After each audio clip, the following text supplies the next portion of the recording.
Good evening and welcome to the Sunday night broadcast of the Church Safety Guys. Somebody is really echoing poorly. Oh, it was echoing very well. I had something I had to fix. Okay. All right, so another evening with the Church Safety Guys that we're having tech issues. I don't know.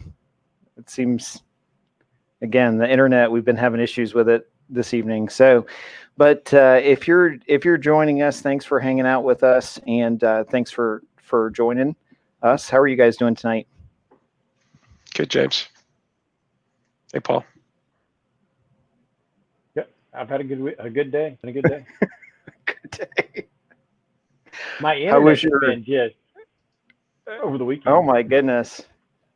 Yeah. No doubt. Well, I got, and you guys, kind of heard this. So long story, but I ended up getting a new router yesterday, and then I've been trying to reset that up or set up the new one.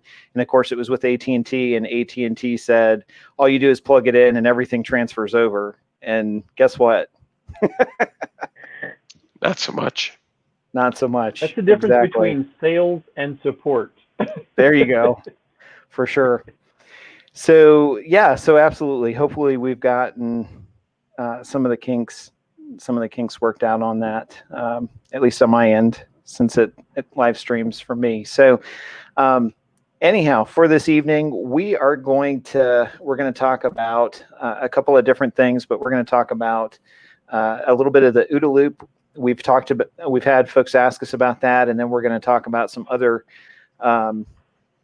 things in relation to that. But what does that mean for church safety? What are some practical, helpful hints of being observant of situations, red flags, and then also jumping in and making, basically going from an assessment stage to actually operating and making a choice and taking action. And we've talked about this before. It's not a real new topic in church safety, but I think that for us, it's always nice to go back and revisit topics like that. And then tonight, we actually have the honor of Jim Howard from Trinity Security Allies joining us. So he's going to jump in on that conversation because he's really knowledgeable about that. So how are you guys doing? Did you say something, Paul? Yeah, Paul. I said Mr. H. Oh, Mr. H. H is in Howard. I've been called a lot of things before. That's a new one. I'll have to write that one down. There you go. I'm good for those. I'm doing good. Hey. Good, Jim. Down here in sunny Florida, right now we're in the 86, but the humidity makes it feel like 102. But you can't walk outside without breaking. I mean, just sweating everywhere. So these are good days to hang in the pool or stay in the house. So I'm here with you guys tonight. There you go. Sweet. So Paul, why don't you jump in? We'll jump right into topic tonight, but you've done a little bit of research on the OODA loop. What exactly is it? I had to actually, and I'm just being honest and transparent, I had to go Google it and then do a little bit of research myself because I'm like, I've heard it.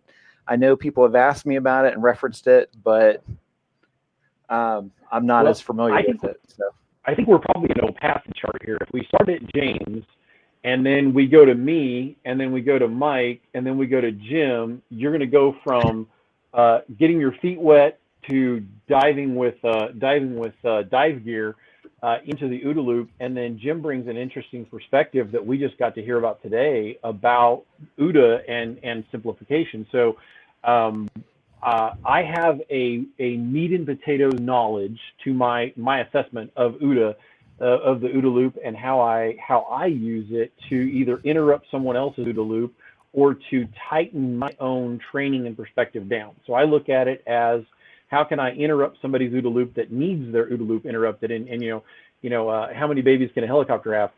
If I can interrupt their OODA loop, or if I can take like an inexperienced moment for me and I can start training and honing and tightening. I had a guy come up thinking he was funny the other day, and stuck his hands out, reached up, and I know this guy pretty well. He thought it was hilarious, and he was trying to kiss me on the lips. And homie, don't play that. And so as he reached in to grab my face, he's thinking he's funny. I recognized, I observed what he was doing, I oriented on what he was doing, I decided what I was going to do, and I acted on it. Now, I'm overly simplifying, but for me, I'm a very meat and potatoes guy. And so I did 2 inside blocks. I brought my hands up inside of his, and I brought my knee up level with the middle of his body, just below his belt buckle. And so he collided with my knee, not too terribly hard, but enough for him to go, oh, and take a step back. And I said, no. And for me, we can deep dive really deep into all the concepts and all the things that happen in the brain, but where I like to live is very meat and potatoes. And I dealt with a guy recently in church safety who was extremely angry because somebody had mentioned money from the pulpit, and I had to interrupt where he was going because he was building a decision, and as he was working his way around this decision matrix, I was watching his vasoconstriction. I was watching him pump his hands. The guy was getting ready to hit me. And I had to interrupt his decision-making process and derail that OODA loop and get him off of it. And so I said, well, one of the things that our church does is we have this ministry that we support, and it does this really cool thing where this other ministry protects women that are getting out of really dangerous circumstances. And I went into it for a second, and he stopped, and it completely derailed his OODA loop. And he's like, wow, that's cool. And then he wants to shake my hand, and I completely took him down a different angle. And for me, you've got observe, orient, decide, and act, and you've got you can dive incredibly deep into it. And I think we're going to touch on it. And then Jim has a pretty neat perspective as well. So I want to hear Mike's thoughts, and then I want to hear Jim's thoughts, because I think he's dove down to the Titanic on this one. And he has, and I know Mike has his own acronym. And then I know Jim has his own acronym, and I think based on their experiences, it's going to be fun. The comic relief, though, I have actually set the OODA loop to music, so you have OODA loop doop doop. Anyway, so on that note, poor Mike, you have to follow that. I don't know how I'm going to follow that, but I will say, is interestingly enough, it's just the 4 C's, not necessarily an acronym. I don't have a fancy word or things like that. But I think just as in observe, orient, observe, decide, and act, I've looked at it more as we're collecting information, we're gathering context for that information. What is the setting we're in? What is the previous history that we might have had with that person, if any? And then we're trying to comprehend, we're processing that in our brain, and then we're committing to acting in some way.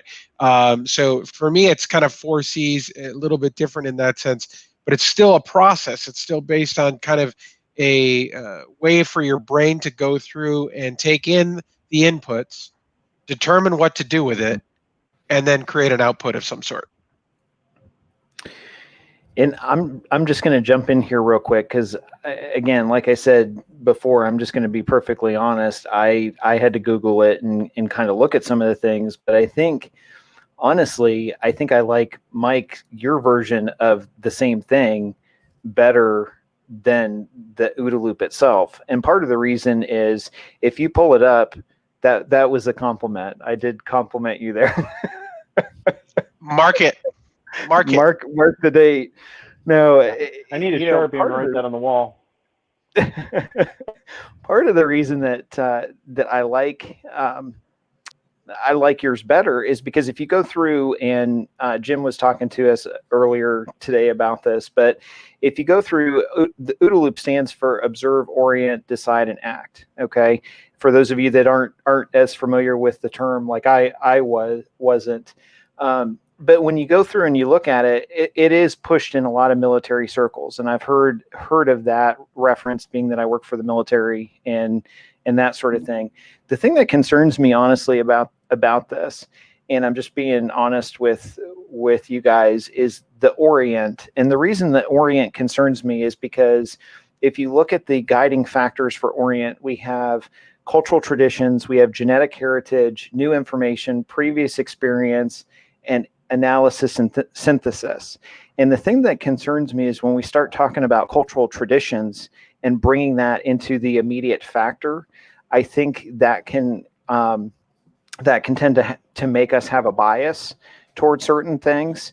And I mean, we've talked about bias before, but to me, if you're that focused on a genetic heritage to make your decisions, um, I think from the church safety standpoint and in the church safety realm, we could probably think of better acronyms and better ways to apply those same observe, orient, and take action principles.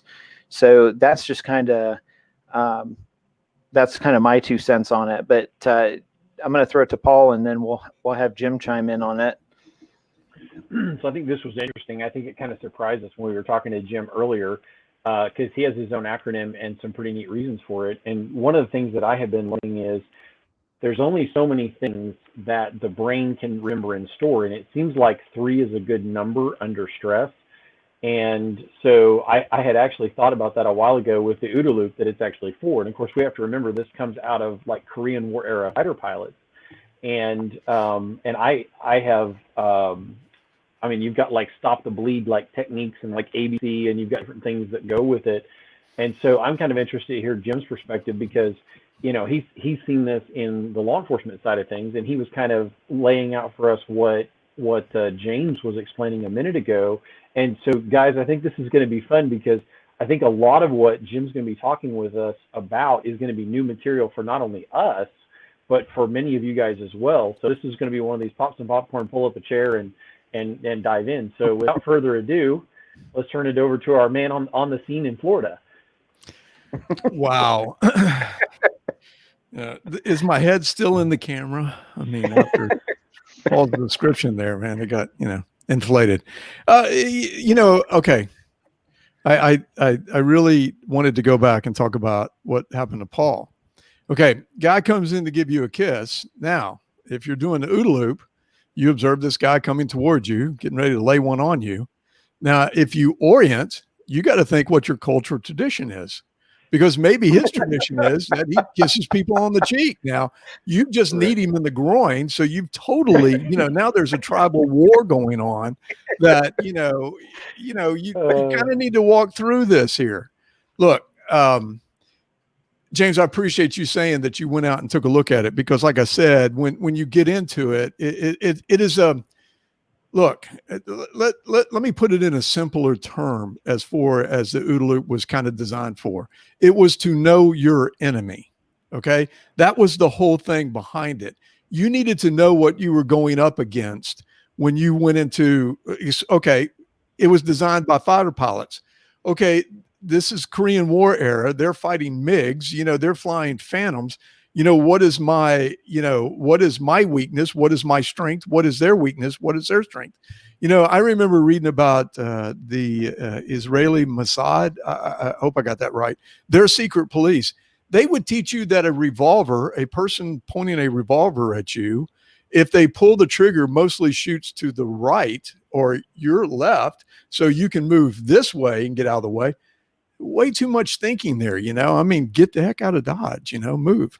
So when we started looking at this to try to, and this was something that we came up real early, as far as just making it as simple as possible. And we said, observe, assess, and react.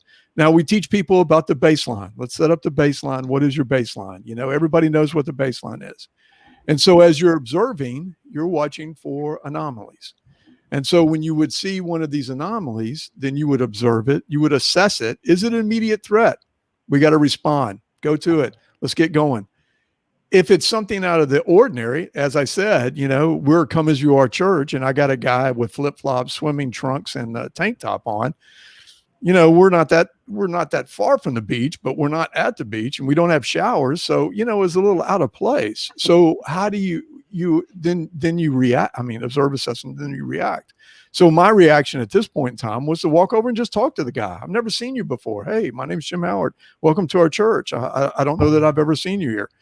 Had a casual conversation with him. A lady comes out of the bathroom that's well dressed, or for our standards, she had at least a t-shirt on, I mean, a nice t-shirt, and they went into the worship service. So my reaction was, have a great service. Our pastor's on fire today. So we made it as simple as possible, because when we start, you don't, I mean, seriously, you might have a split second to make a decision. And when you were talking about breaking somebody else's OODA loop, I like to call it tunnel vision. Because once, and see, this is one that everybody knows what it is. When you get into a gun battle, you get into tunnel vision. Well, that works in any type of environment you get into. If you get into a hostile situation, or you're upset, or you're starting to, really, the adrenaline's flowing on and stuff like this, the next thing you do is you get tunnel vision. And what you want to do is break the loop or the vision, and bring that person around to where all of a sudden they're kind of like, whoa, wait, what just happened there? Why was I that upset? Kind of like what you did, all these different things. I mean, we can use all sorts of stuff. I just try to make it as easy as possible. And I'm going to go back to this again, because my heart, I have to say this. I really worry when we start getting these military, acronyms and everything in here, because I really fear that we're going to have a church that was trained by a military style organization, got themselves into a shootout, and when they go to court, they have put themselves at a higher level because of their training, and they're not going to survive. They're not going to survive. And so this is why we see Colonel Grossman right now losing speaking engagements, because he's been writing these books on killing. He's been writing these books on Killology as his website. People are blaming him, which is unjustified, but blaming him on training people how to kill. That's not what we're doing at the church. And so those things worry me. Those things do worry me. I mean, you had, I'm sorry, I can't think of his name now, but does the verbal de-escalation on. And I thought he was great, because John Lee O'Reilly. Yeah, he was teaching that instead of, active shooter, which, once again, I'm going to say this, active shooter is it's already right in the middle of bang. It's reactive. You've got to go. It's not proactive. And so, like I said, I feel like we as churches need to get together and really understand what we're trying to do here. And that's to watch for the wolves. Don't let them in our door. Go ahead, James. I was just going to say, one of the things that kind of struck my attention when you said that, and excuse me, and then I'll throw it over to Paul and Mike, but one of the things that kind of bothers me, and I just honestly, somebody gave me a copy of Concealed Carry, which is a USCCA magazine. Yep. And, I was reading through it, and there was an article in there from Jack Wilson. Mm-hmm. And one of the things that, to an extent, has kind of bothered me about that situation is every time we talk to him, or every time someone talks to him, we haven't had him on the show or anything yet, but every time someone talks to him, he refers to the gentleman that was the active shooter as an evil. And when people start using those terminology, and he's gotten a lot of publicity and whatnot, but to me, it kind of, and correct me if I'm wrong, I'm just throwing this out here, but to me, it kind of connects with Colonel Grossman doing the killing thing, because we're not identifying the person as a person. We don't have to glorify the person's name and put them up there. But when we just refer to it necessarily as an evil or killing or doing that side of it, to me, it kind of removes some of the ministry, some of the biblical, some of the spiritual aspect of understanding that, it is a ministry. We do need to empathize with someone, even if they make the wrong choice. They're still, they're still a person. They're still a person loved by God, right? That He sent His Son for. And as much as it hurts me that person would make poor choices and do evil acts, it just, and to some degree, and again, this is just my opinion. It's not like I'm saying, this is facts, but just kind of something that popped into my head from that. So, I don't know. What do you think, Paul? So that we're clear, and this is the fun thing about having a candid conversation, is it's so easy to say something and then somebody takes it out of context. And so we may well have our moment in the sun where somebody peels 20 seconds out of a video that we've had a conversation on and goes, Paul's completely okay with drowning kittens or something like that. And Sure. so, but to go to Jack Wilson, I think he's an incredible guy. I think he was put in a horrible situation, and I'm glad that they had the safety team that they did, where they did, when they did. I think there's things that could have been done better, but you know what? I think if you gave him a time machine, he would want to go back in a heartbeat and completely change the outcome.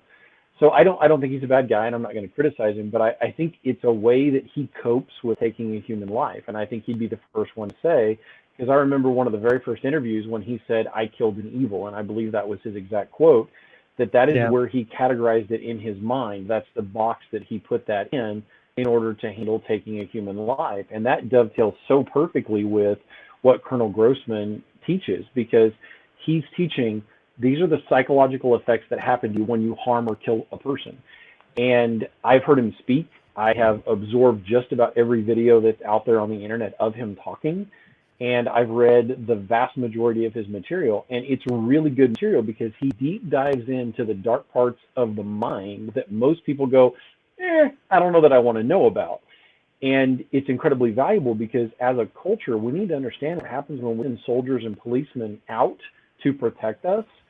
They're going to come back different, and there's things that they are going to have to do and they're going to have to face that they wouldn't normally. And so I think all of Colonel Grossman's material is invaluable, and I wouldn't ever discourage someone from learning it. But when we start absorbing military style material, and Jim, you were in law enforcement when a military mindset started to come into law enforcement, and a lot of people in the civilian world were highly offended. They were very offended. They didn't want the militarization of our police.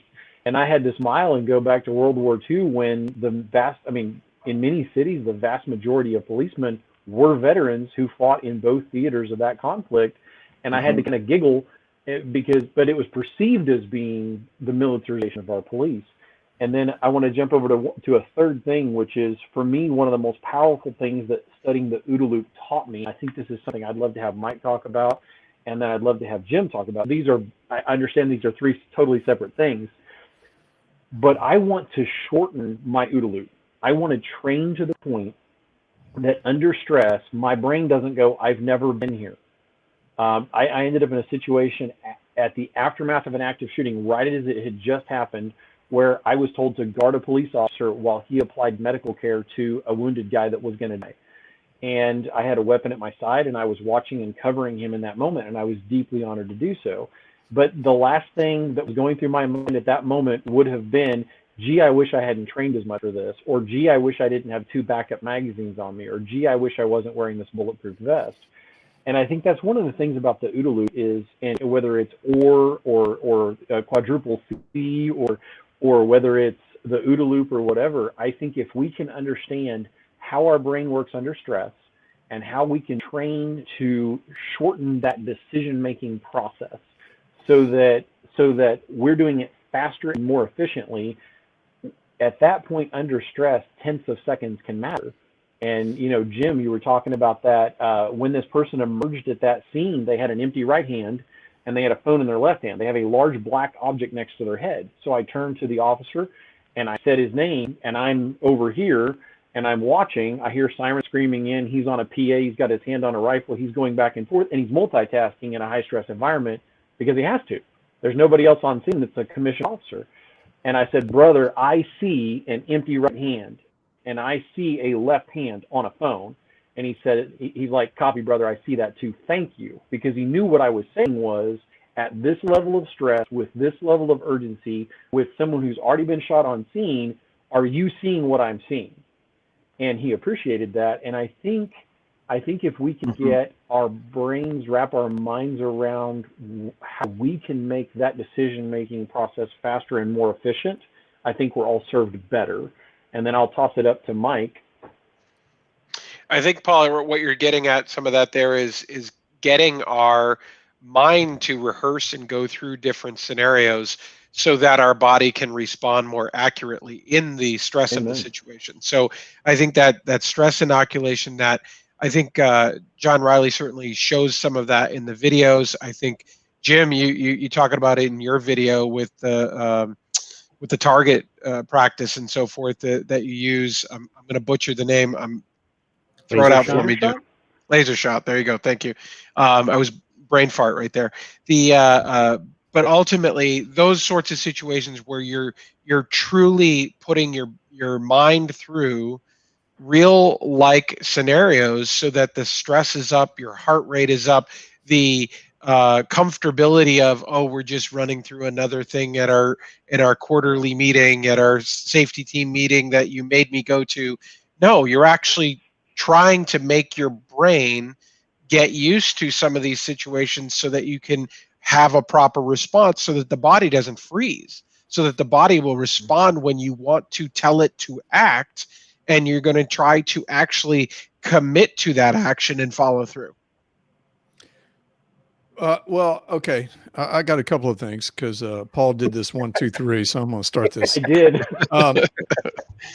One of the things, and I'm trying to remember how you were putting it, involved in a shooting. When I teach concealed weapon classes, I tell people, listen, if you have to pull your weapon, your life changes, period. That's just all there is to it. If you have to discharge your weapon, your life changes.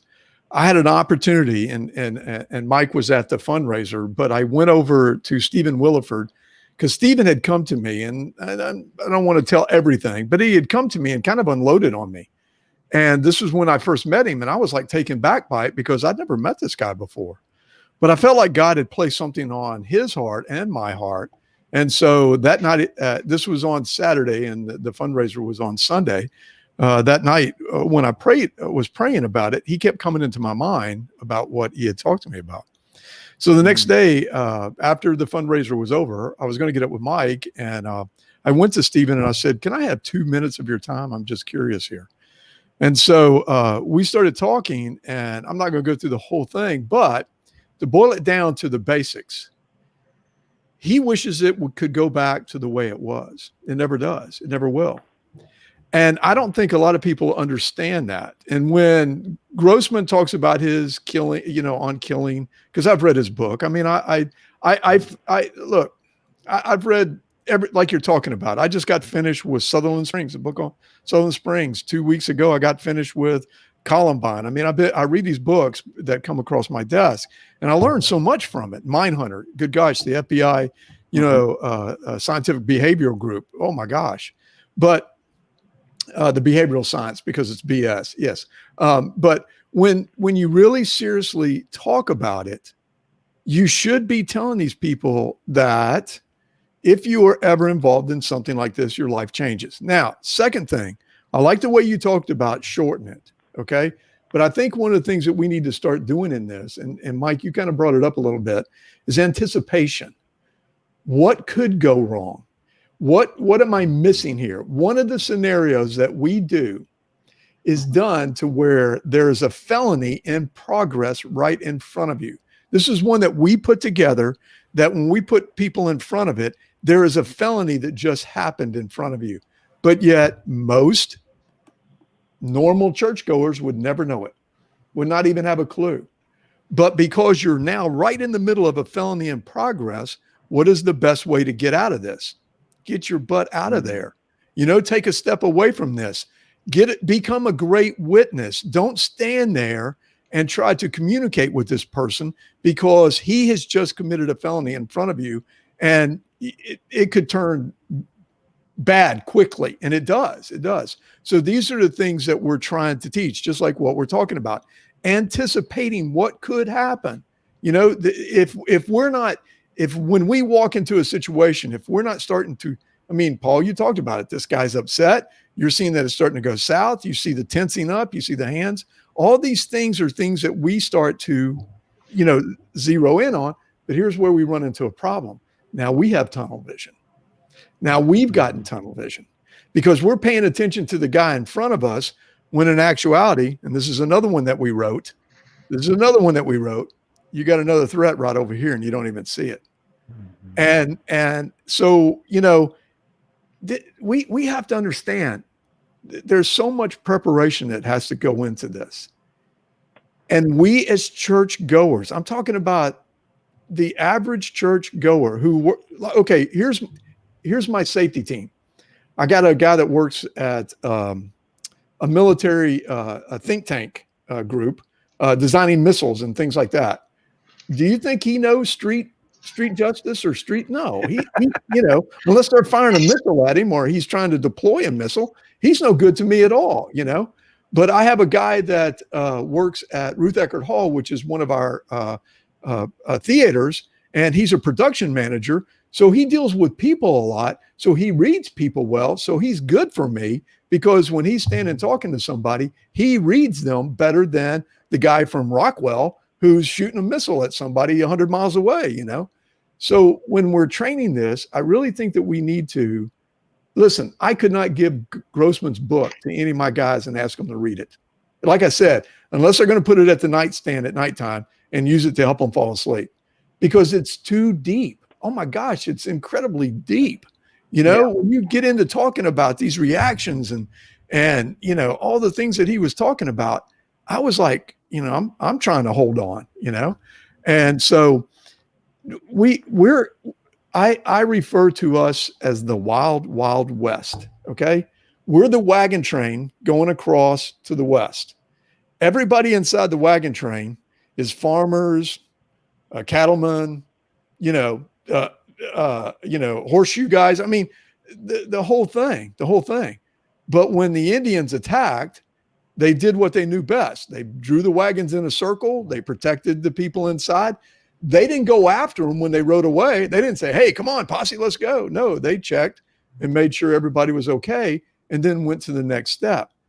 That's kind of what we should be teaching at our churches is these are average, everyday people. To go out to the range all the time and just do nothing but shoot, that ain't getting it. I'm telling you. You may be the best shot in the world, but you can't talk to a person and talk him out of it. I do one last thing, and whoever wants to jump in. I have been in the position to where I thought I was going to shoot a kid one night, and if I had been carrying my Glock, I would have shot him. I was carrying a Smith & Wesson 9mm instead, and he was collecting. He was my paper boy collecting. But because of the situation, what happened, he put himself in a bad position, and I was pulling the trigger on him. And that OODA loop, that went right out the window, brother. All I could think of was he's got something dark in his hand. He just came out of my house. He had my screen door open in a dark corner and was walking out of it, turned toward me, had Oakland Raider gang, and that was gang colors during this time that I was there. And I had somebody with me, and my immediate reaction was put him through my neighbor's plate glass window because I thought he had a weapon. And would have been justified because the person that was with me thought he had a weapon because she moved behind me. So, when he said, are you going to shoot the paper boy? Talk about breaking your loop there. It broke it quick. But one of the things you mentioned, and I'd like to circle back to it, Jim, and then Paul, you had something that you wanted to follow up with. You mentioned reading the book and it being kind of dry. And I know what you're saying. That. Don't get me in trouble here. If I ever have to talk to Grossman and he's heard this, I did not say that. Okay. It wasn't dry. You said you could fall asleep easier with it. Gosh. So I'm not under the bus here for the church safety guy's soul. Oh my goodness. You know what? Here's the thing. If somebody's not really interested, you could probably throw mine on the book stand too and make people fall asleep. But anyhow, my thought is though, you hit something, and earlier you talked about the book Left to Bang before we went live, and Left to Bang I think is a great book. It kind of helped me wake up to some of the things that I could be looking for and make improvements to say, okay, I need to understand better. And I love the behavioral science or BAU or the Mindhunter thing. I've done an enormous amount of research on that team because I love the ability to analyze and assess why somebody does what they do. but when I think about it, I have to, on that, I have to agree with you 100%, because it's so challenging sometimes in the churches that you guys that are listening will certainly relate, especially if it's a smaller church, when you're trying to get people together and you only have a certain amount of time anyway with those folks. What is the best use of that time? Mhm. I, I can honestly tell you that, there are some people that would pick up, left of bang on my team. And then there are some that are just like, I don't read, I'm too busy with life. I can't sit down and I can't do that. Mhm. So having to kind of address that anyway, I just want to throw out there, don't be hard on your team Mm-mm. when you get this great book and you're like, hey, I want to share it with you, and maybe take a 5 minute a 5 minute spot in front of a small group or in front of a Bible study or something like that, and say, hey, this is the book that I read this week. I just want to share some key points with you, and then let the individuals decide, where they want to go with it. But to be perfectly honest, most of us, and I'm just generalizing here, but I think most of us that have been in a position where we're leading a team, like as safety directors or security directors or everything, a lot of times when we look at something, we're like, oh my gosh, this is awesome. You got to pick this up. You got to read this. This is amazing. And then it's like, oh, sure. And then like 3 months later, you're like, did you read this book? This book is awesome. And then, you run into somebody that's like, look, I've got 4 kids, 2 jobs, 2 side gigs, all of this stuff. And you want me to pick up a book and actually, Comprehend it. right. Comprehend it. Not just read it, to be able to Right. discuss it later. Absolutely. I And can't get my Monday that's the night thing. groups to read the verses of the Bible, good gosh, So, Well, yeah, absolutely. I mean, I've gone through Left to Bang. I think I've gone through it 2 or 3 times, and every time I go through it, I get something new, out of it. I'm like, circle, Mhm. highlight, um, and I do the same with a lot of Colonel Grossman's books as well. If I can just add to that real quick, because I know I'm kind of watching the notes here too. So I've learned, y'all have trained me well. One of the things I wanted to say is that when I started teaching threat profiling, this came from the combat tactical, I'm going to get this wrong, profiling and tracking or something like that. It's the Marine Corps combat profiling. Combat hunter. But, yeah. Well, it's something like that. Yes. And, but it's only like 20 pages long. I mean, the Marine Corps version of it is like, I opened it up and was like, oh shoot, I can work this. So, I put a PowerPoint presentation, put a non-military point of view to it, a civilian point of view on it. And it was an instant success. But when I went and read Left of Bang, I was like, oh my gosh. When we get into all these different things, heuristics, geographics, atmospherics, Left of Bang goes through like, 2 chapters, 3 chapters on this. And when it started talking about sitting, how you sit is how you're posturing, I was like, oh gosh, this is so good. I'm watching people now, watching how they sit. Oh, look, they cross their legs. They're dominant. I mean, it's things like that. But like I said, Sure. if I tell somebody to go out what we're teaching in threat profiling, I tell them to go back and look at the Marine Corps one, because it's so much easier to digest. It's so much easier to look at it and go, oh, this is what Jim was saying here. This is what he meant here. So, like I said, it goes back to what you're saying. We have to bite this. We take this in chunks. Sure. So. Paul, you were going to jump in. Yeah. Did you want to go to our sponsors and then come back, or did you want me to? Because this is going to take me a couple minutes, and I'd really like to kind of hand it off to Mike and Jim when I'm done. No, go for it. Our sponsor, okay. One of our sponsors is with us tonight, so I think we can. Mike sponsors us? No, I'm being silly. So I took some notes up here on the side here, and if I'd have been thinking, I'd have had a pen in my hand where I could have done this. But so what you guys were talking about, I really love. And I'd actually made a note in my phone to share this concept. Yes, And so you guys have probably heard the wicker basket story. In a nutshell, this young man comes up to his grandfather's house, and I'm going to take a 5-minute story and make it just a few seconds. But he sees his grandfather reading his Bible, and he's like, Grandpa, I wish the Bible worked for me, and it really doesn't. I think the Bible's for you, and it's not really for me. And he's like, I really want to talk to you about that, though, but I don't think church is for me. And Grandpa says, well, do me a favor before we talk. There's a couple wicker baskets, one on each end of the porch. Take that one and go down to the creek for me, fill it with water, and come back. And he's like, Grandpa, that's stupid. It won't hold water. So the boy does it like 3 times, and finally he gets exacerbated. And he's like, Grandpa, it's not holding water. It's not holding water. And his grandpa says, well, I want to show you something. So bring me that basket, and now bring me the other basket. And so his grandpa says, I want you to see something. So he takes the basket that didn't go to the creek, and he takes it and he goes, snap, and he breaks a couple of the pieces of the basket. And he says, now I want to show you something. He picks up the other one, and he's like, earning, and he can't break it. And what I find with the Word of God, what I find with hand-to-hand training, with firearms training, with Colonel Grossman's books, with learning the OODA loop, with any of these things, what I find is every time I go through and I make another pass through, I learn something more. Mm-hmm. And the Bible is the only thing that I've ever seen that that you can go back to and go back to and go back to and go back to, and you can deep dive and never ever get it all, but you can get more every time. And I think it's that way with understanding the concept of the OODA loop, or and I think it's that way with so many other things.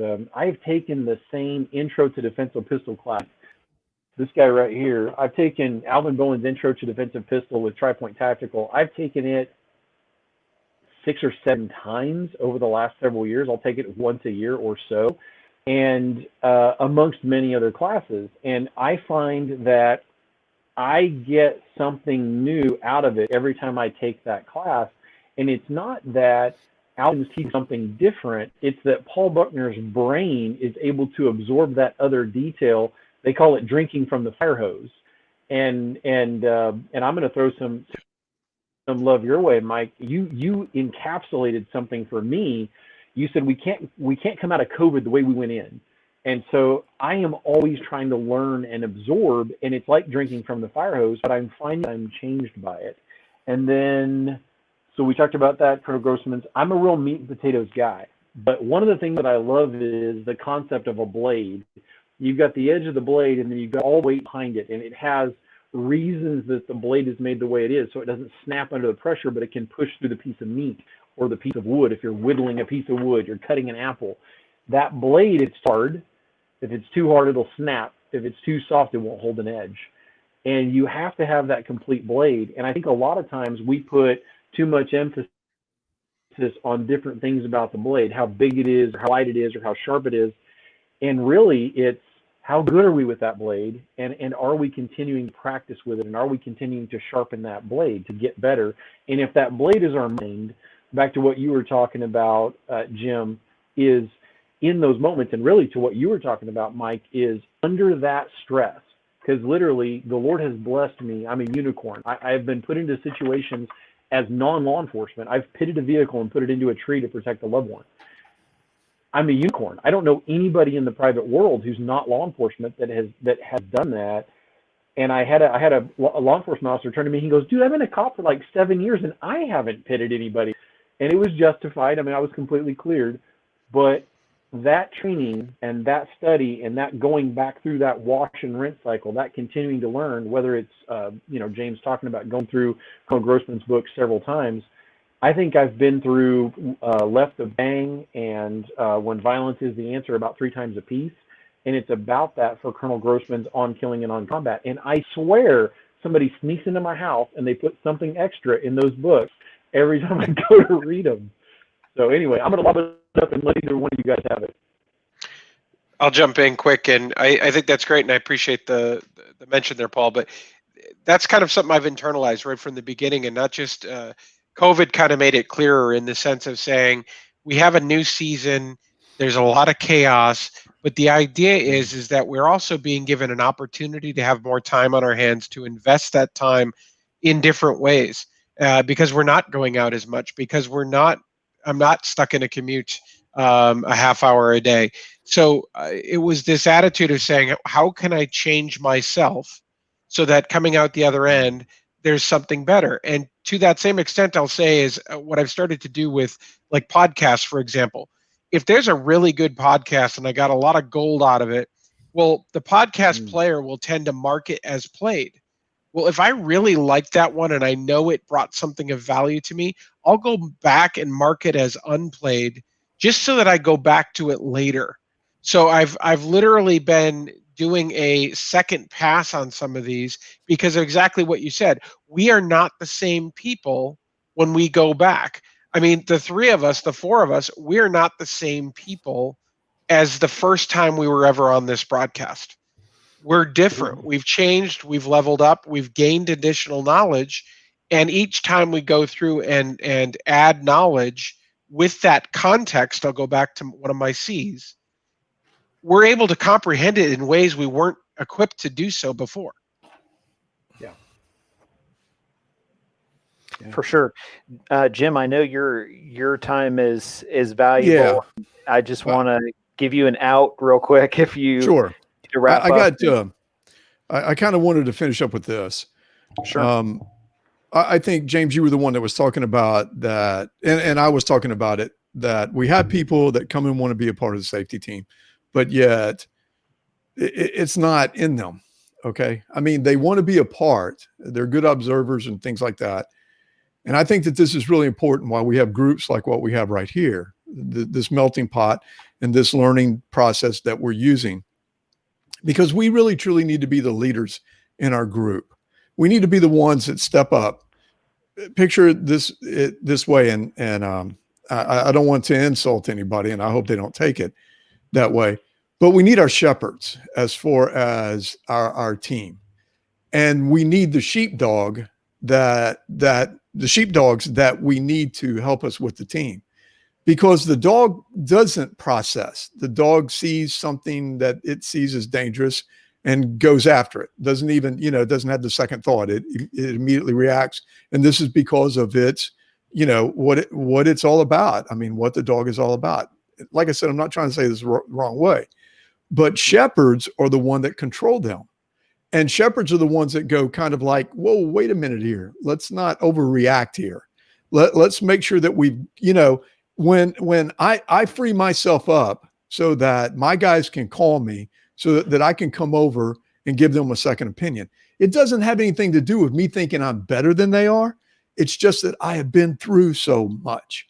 I mean, I can't, even begin to talk about the things that I've been through in my life. So to be able to see some of these things and have these guys that want to help out, it all works together. It's not just, it's a team effort. It always has to be. And we have to strive toward that.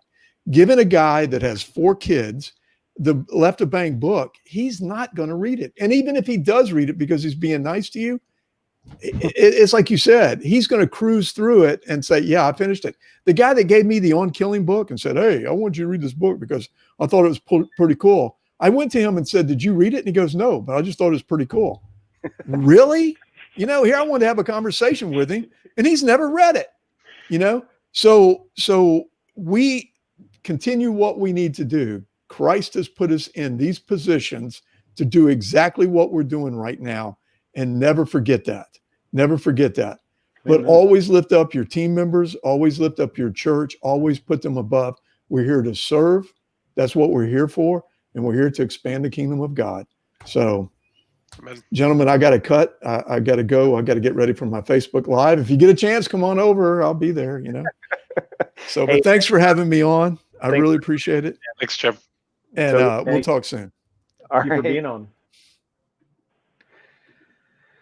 So in the last few I'd like minutes, to jump in and follow that because. Sure. Okay, this is one of the fun folks things about lag, folks, is when you're trying to communicate over the internet, and the internet's like, I'm going to throw a monkey wrench. Well, really quickly, one of the things that I love, and I meant to mention this earlier and I forgot, was one of the things that I've learned about, whether it's the OODA loop or many of the things that Grossman has taught or whatever, is it actually has helped me a lot as a chaplain. And the things that the body through, especially Grossman, really deep dives into neurologically and physiologically what you go through, and like the effects of PTSD on the body and the mind. And I have a friend of mine in law enforcement, and I was deeply honored. He asked for me by name, and I've never really visited with him on these topics. And he's in a very traumatic incident, and he asked his chief if he could talk to me. And I was floored, and the whole time I'm listening to him and I'm praying, going, okay, I'd like to phone a friend. Holy Spirit, give me what I need here. But there were so many things that, whether it was Left of Bang or pick a Grossman book or podcasts that I've listened to, civilian medical podcast, or Dan Blevins' church security through prevention. There were so many things that he would say, hey, I've experienced this. And he had walked through a grocery store and experienced this moment of hypervigilance, where his body just amped and he felt his adrenaline shoot up because somebody came out of a blind spot, and there they were. And here he experienced this incredibly violent encounter just days before. I think that's one of the biggest things that I get out of the deep dives into authors like Grossman or Left of Bang, is it has helped me to understand what I've gone through, and it has helped me to understand what they've gone through. And it gives a feeling of, oh, I'm not broken. And I think in many cases, a lot of the things I've learned, they're actually helpful right of Bang more than they are left of Bang. After the fact, where, Mike and I are having a conversation, and Mike had to do this in his church, and he's like, wow, I'm experiencing this feeling. And like this officer told me, he was experiencing all these weird emotional things that are going on. And we were talking about the toxins the body produces because of stress, and getting them out of your system, and what it does to your sleep cycle, and why your sleep cycle is important, and not having a beer and smoking a cigarette at 10:30 at night before you try to go to sleep, and what that just did to your REM cycle. I think that's one of the coolest things that I've learned from authors like Grossman. And I was trying to figure out a way to say that earlier, is they're so deep. And I think a lot of times I just have to make another pass through the waters.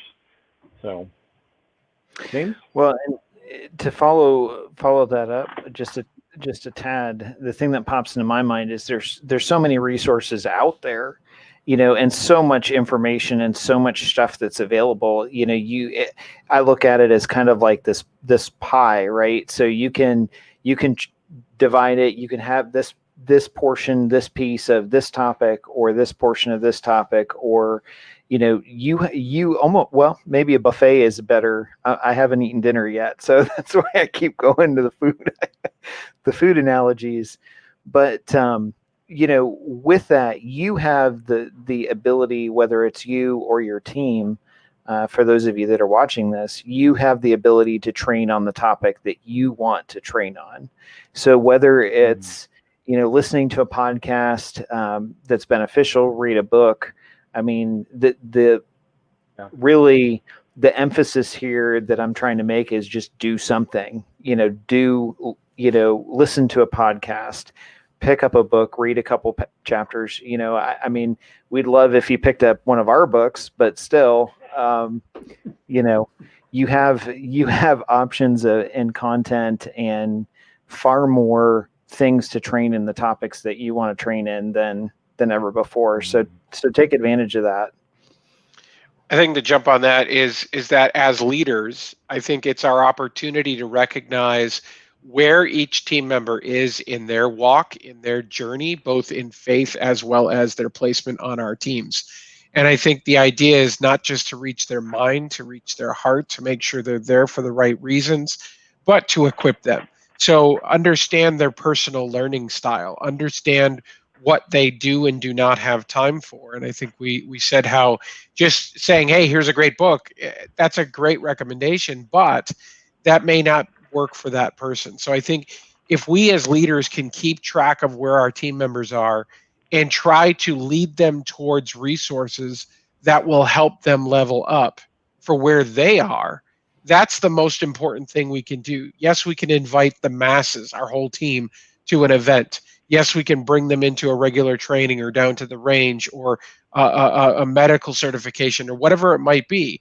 But if we can directly reach that person where they are, we're going to help them move in the direction that we need them for our team. Absolutely. Good Good thoughts. Paul, did you want to add anything before we wrap up? I did, just briefly, and then do you want me to close in prayer, or Sure. you want to this time? Okay. So I am, if there's a horse I beat to death and then continue to beat, it's training. And so I don't want anyone to take away from this the fact that Jim is not ever saying, Mike, James, myself, we're not ever saying, hey, here's a free pass, don't go train because it's hard. I will literally tell you, if you could call timeout in the middle of a life-threatening situation and go quickly, and just everything would freeze frame, and you could go off and train. One of these days I'm going to do a video where that happens, where I'm going to do it for some client, and somebody's life is threatened in a alley, and they just freeze frame everything, and you see them go through like 6 weeks of exhaustive training, and then they come back, and it comes back together, and boom, they handle it. You can't do that. All that stuff has to happen left of bang. And so at no point, I don't want somebody to go away from this and go, well, my takeaway was the guys were saying it's okay because I have a busy life. I think a lot of us, if we really sat down, we're like, well, I spend way too much time watching TV. And my wife and we have cut back significantly on TV, and we watch it in quality infusions together, but we both do a lot of education. Now, in fairness, the kids are grown, but I've always been a reader. It's just been, I mean, you guys have known me, really, James, you've known me about the last 3 years, and I'm a big reader, and Mike, you've gotten kind of into that. And then Mike, you've kind of gone with me, you both have, on the podcast journey, and we have definitely deep dove into the podcast thing. But we all drive somewhere. We all do honeydews around the house. Podcasts are free. I mean, there's so many resources. I did that video recently talking about low cost, no cost ways to educate yourselves. I was listening to a podcast, and I can't remember if it was the civilian medical podcast or what it was, but they were talking about part of why you put a thermal blanket around someone is for every degree that your core temperature drops. And if I butcher this, address the hate mail to James, or to James. But if I butcher this and I get it wrong, just address him with the hate mail. But for every degree that your core temperature drops, you lose 10% of your ability to clot, meaning you're 10% more likely to bleed out.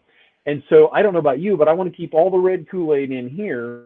And I watched a man the other day, basically he had bled about 2 liters of red Kool-Aid on the ground. And if that officer had not put the tourniquet on him when he did and where he did, he would not be with us anymore. And now imagine that your body is as you hemorrhage, your body is also hemorrhaging heat, because very rarely, unless you're where Jim is right now, very rarely is the ambient temperature higher than your core body temperature, 98.6. Very rarely are we somewhere where the temperature is higher than that. And I just got this amazing gold nugget, to use a Paulism. I got this amazing gold nugget from listening to a free podcast that went, okay, that's one more reason to remember to wrap that thermal blanket around that person and talk to them and say, I know it sounds counterintuitive, but it really is going to help you stay warmer until the ambulance can get here and take you away. Because intuitively, you're like, it's 85 degrees, Paul. Why did you just wrap that guy in a blanket? Yeah, it's 85 degrees to you, but he's just lost all this blood. And you got to figure, I couldn't tell you exactly what out of a human body. I would say that and then close in prayer. There's so many ways to train without spending money and without running around and spending a lot of time, just using that time that we have better, and it's a mindset thing, because I don't want to find myself in a situation ill-equipped.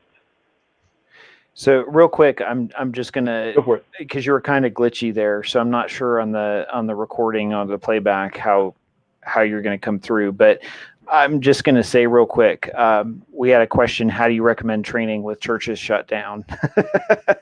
And that was the part that you were glitchy in. We've got some kind of delay. Do you want me to try that again? So, do you want me to try that again? Sure, go for it. So in a nutshell, there's low cost, no cost ways to train. And I think we should be willing, Mike, you talked about this recently, going out into the garage and sacrificing some things that you don't use. I'm getting ready to sell some camera equipment to go afford something else that I need, a piece of camera equipment that I'm not using. And we all as Americans, unless we live under a bridge, we all as Americans probably have extra stuff we don't need that somebody else would love to buy. And again, you can listen to podcasts for free.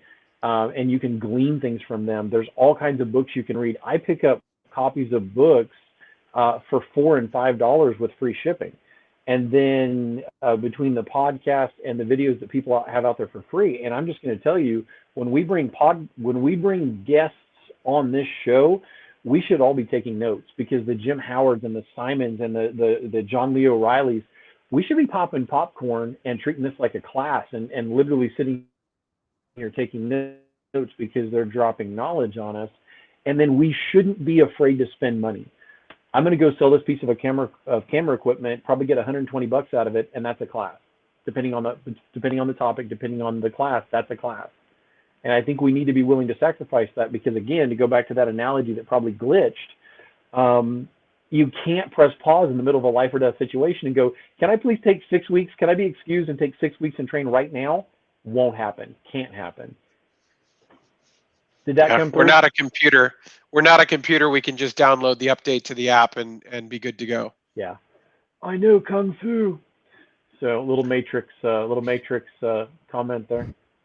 Well, and again, going back to the training, I love watching John Lee O'Reilly's stuff with General Response, because he'll do a YouTube video that's like 3 minutes, that it's a tidbit, and it's like, wow, I really got a lot out of that 3 minute, that there was a gold nugget in what he was saying, and he makes it so simple.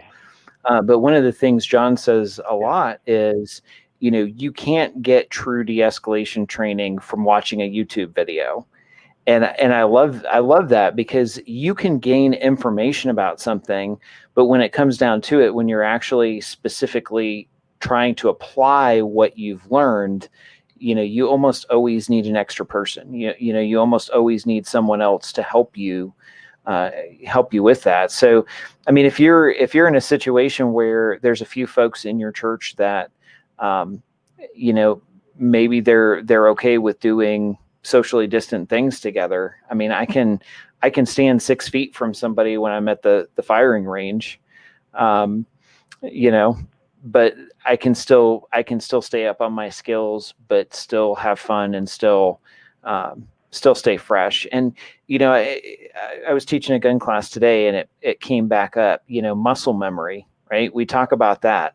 Well, it doesn't just apply to firearms. It applies to everything. If we're not consistent with doing, applying what we learned and continuing to do that in an active function, then we're going to lose it. I mean, that even applies to folks returning to church now, because we're seeing folks that don't want to return to church. Well, the reality is, because we've been so long without it, we're kind of slipping back to the point where we've filled that void with something else that we're more accustomed to.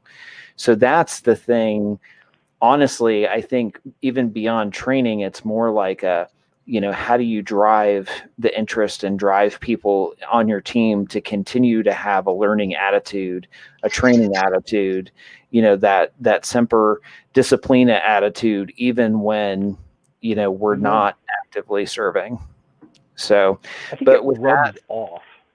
Yeah, I think it rubs off, because you have to be one to encourage others. The best way to get a friend is to be one. The best way to encourage people to train is to be training, because there are people that inspire me. What was that picture the other day that we posted that was like, if the people in your circle aren't encouraging you and challenging you, have a cage, not a circle, or something like that. If we need to be the ones, Mike, you and I talked about this. There are people that are watching your transformation and going, dang, it's time for me to pick up and get off the bench and start playing. Somebody is always watching us, no matter how humdrum we think our life is, and they're either encouraged or they're discouraged by it. For sure. So James, are we good? Mike, are we good? You want me to close in prayer, or Yeah. Mike, did you want to throw something in? No, I think that's great there, Paul. I think it's that opportunity that we have to continually try to push ourselves along the lines. I think it's the idea of wanting to be better, and I think if we look at we've also had an absence not just of church, but we've had an absence of sports. But when you look at all of the athletes that you want to watch, okay, the super talented folks that are out there, you're watching 1 hour, 2 hours of televised game time. You're not watching the hundreds of hours between those games that they're putting in time on the field, practicing, preparing, rehearsing, going through all of those things that we do. So I think I love each and every person on my team. You know, I really appreciate the time that they give, and not every single one has that time to put in that practice, that downtime between the Sundays, if you will, once we're back in the building. But I think at the same point, it's investing in that practice, not just for that Sunday service, not just that game time, but literally in the context of church safety guys. What are we doing not just to get better at the range, to get better at a medical procedure, to whatever it might be? What are we doing up here? Are we making our brain better? Are we helping our own faith walk so that as leaders, we can reach our people better? Yeah. Amen. Good stuff. James? All right. Well, yeah, we'll I'm just going to turn it over to you. We'll have Paul close in prayer, and we'll go from there. All right. Dear Heavenly Father, Lord God, we come to you humbly tonight, and we thank you for a platform that you've given us to communicate with folks. We've had to learn things the hard way, and we don't want people to have to go through and muddle through. We want to go, that's a pit, don't go over there, that's quicksand, that, you know, this is a dead end. And Lord God, you've allowed us to have friendships with people who are subject matter experts. Tonight it was Jim Howard. And I thank you for his ministry. I thank you for his wife, for what he and Wendy do. And I ask that you would bless them and give them the desires of their heart, Lord God. It's a thing that tonight I got to do just that much more of a dive into a topic that fascinates me. And I think I speak for my brothers when I can say that they feel the same way. There's a lot to think about and process here. Lord God, I ask that you would help us to, as Dan Blevin says, that we could protect the flock with that heart focused on ministry, to kind of take Lord God, just a page from his book. I ask you, Lord God, that you would help us to keep that focus on you, that you would guide us closer to you, Lord God. And I humbly thank you for the opportunity that we have in your son, Jesus' name. Amen. Amen. So if you've been watching, we definitely appreciate you hanging out with us tonight. We had Jim Howard with Trinity Security Allies on, one of our faithful sponsors, monthly for our broadcast. And then also a special thank you to Simon with Worship Security Association, another one of our great sponsors. We love you guys. We love the fact that we have partners in ministry. If it's something that interests you, you know, we're always gracious. We're always willing to talk to you, to different folks about partnering with us to help us with some of the expenses and that sort of thing. Right now, just to reiterate, we're still doing our buy a book, give a book fundraiser. And we've had an amazing response to that, but we're only about halfway there. So if you can share that and send that out there, we've through your donations, we've actually been able to purchase about 100 books and put them in 10 different states across the U.S., giving them to about 20 different law enforcement agencies around the United States. So that's been an amazing blessing. And I've already had individuals contact me and saying, you know, chaplains and whatnot, saying, thank you so much for providing this for me to give out to folks. And it is a 31-day devotional, just like the other two that we put out. But the really cool thing about it is we actually have a big spot in the back where we've had law enforcement agents, retired and active around the U.S., actually contribute encouraging stories to uplift and just try and build the morale of those that are currently in that position. So, Mike, you were going to add something to that? Yeah, I think what I'm starting to see across Facebook and other social media is there is a bit of a groundswell of folks that are supporting law enforcement a little bit more vocally. I think they were a little shy to do so initially in the initial chaos, but I think you're starting to see that the I support law enforcement start to gain some vocal strength there, if you will. I think the opportunity for those that are watching our broadcast, if you see that happening in social media and you can drop a link in there to our To Protect and Serve book and let them know about our fundraiser as a way that they can contribute and give something back to the law enforcement agencies, we're happy to try to work with them in their location if they have something going on. But if they have a formal group, they can put together 10, 20, 30 books for their local department very quickly and easily if they contact us. So take Sure. that opportunity, put a link out there, try to get them connected with us if you can, and we can get that book into more departments across the country. Absolutely. We've had a few, I've been actually contacted by a few churches that also want to use it as a ministry tool to the law enforcement folks in their church and purchase that. So if your church is looking at something like that and you are interested in trying to do bulk ordering or whatnot, please reach out to us because we have ways that we can get them discounted for certain quantities and certainly a little bit less expensive than the retail price through Amazon. So definitely something to consider. If you have a moment this week, as always, take a moment and share this broadcast. You can do so by going to the Church Safety Guys Facebook page because it always goes there. And you can share it with your church and invite your church members to join the group because we love having the discussion and there's always a lot to talk about. And real quick, I will throw out there, we have 2 new folks that have kind of joined our CSG team. I don't think I announced that yet, so they'll probably throw something at me the next time I see them.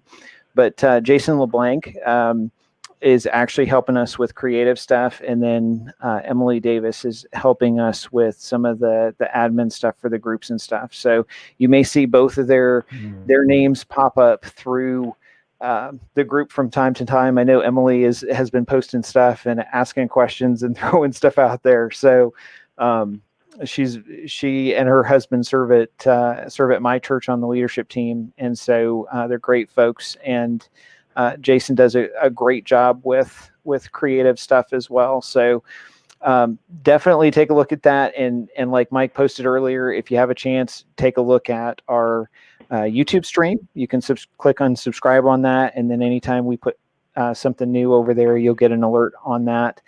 And, visit our website. You can sign up for our emails at churchsafetyguys.com. And, other than that, we thank you guys all for watching and listening. And we'll say have a good night. We'll see you next week. So take care, guys. Sounds good. God bless. I guess.